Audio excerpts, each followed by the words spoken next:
Terima kasih Anda masih bersama kami. Bagi Anda yang baru saja bergabung, kami hadirkan kembali 3 berita utama hari ini. Diduga lupa matikan sisa api, kios tambal ban di Tanjung Morawa, Deli Serdang ludes terbakar.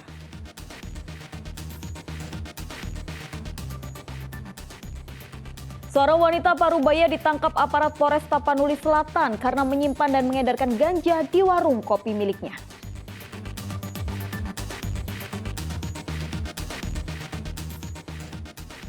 Ahmad Rosyid yang merupakan tersangka kasus pemalsuan dokumen akui Mayor Dedi Hasibuan merupakan sepupunya.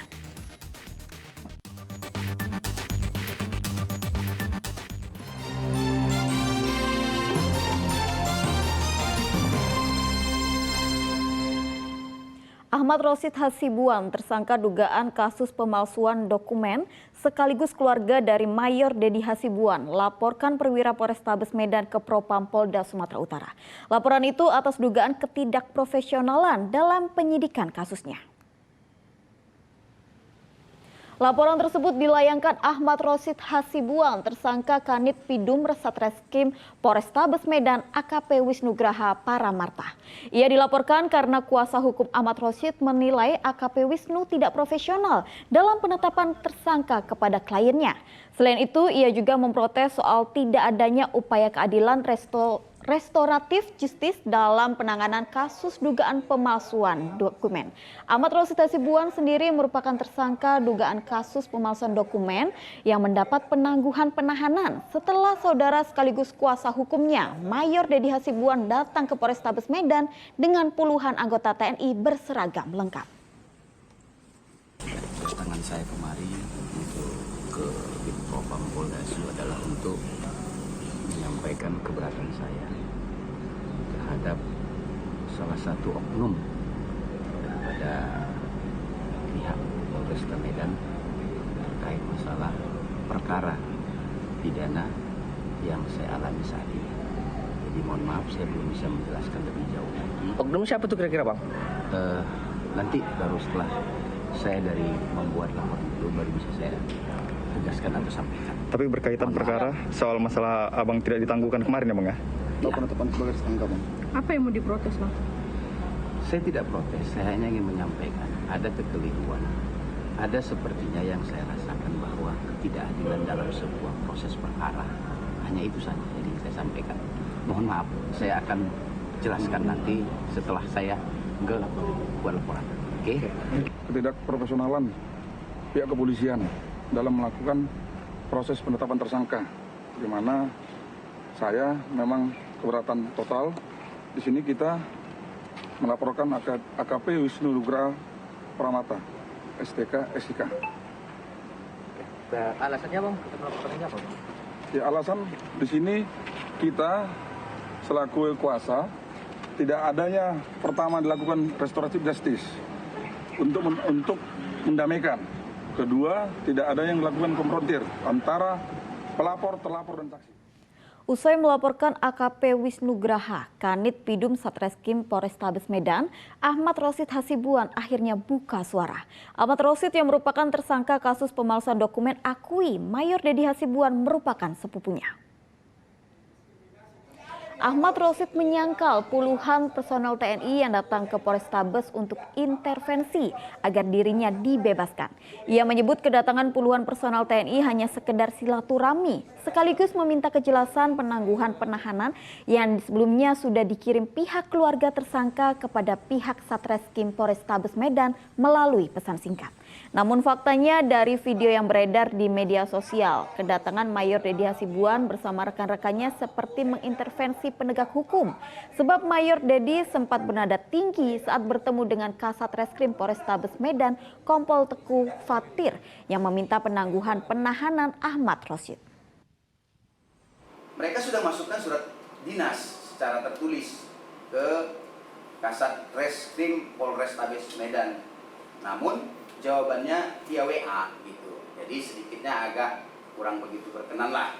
Jadi singkat ceritanya langsung keluarga saya ini mengejar terus untuk apa sebenarnya keputusan dari surat penangguhan penahanan terhadap yang dimohonkan terhadap saya. Terakhir ada pemberitaan yang saya dengar bahwa TNI geruduk. Sebenarnya pada prinsipnya mohon maaf saya ada di sana. Sebenarnya bukan geruduk. Tapi yang jelas kedatangan daripada keluarga saya adalah untuk bersilaturahmi, mempertanyakan, koordinasi lah untuk mempertanyakan sejauh mana permohonan daripada keluarga saya untuk dilakukan penangguhan penahanan. Hanya itu. Minyak goreng yang diproduksi oleh salah satu pabrik di Seimangke, Simalungun hilang di pasaran. Padahal minyak goreng buatan lokal ini masih diminati para pedagang untuk dipasarkan di wilayah Simalungun. Di wilayah Seimangke, Kabupaten Simalungun terdapat banyak pabrik produksi minyak goreng yang kualitasnya premium. Sejak Indonesia dilanda COVID-19, sudah 2 tahun minyak goreng kemasan buatan lokal ini hilang di pasaran. Padahal minyak goreng tersebut masih diminati pedagang untuk dipasarkan di wilayah Simalungun dan sekitarnya. Sedang di tempat lain, minyak goreng produksi Seimangke masih dijual.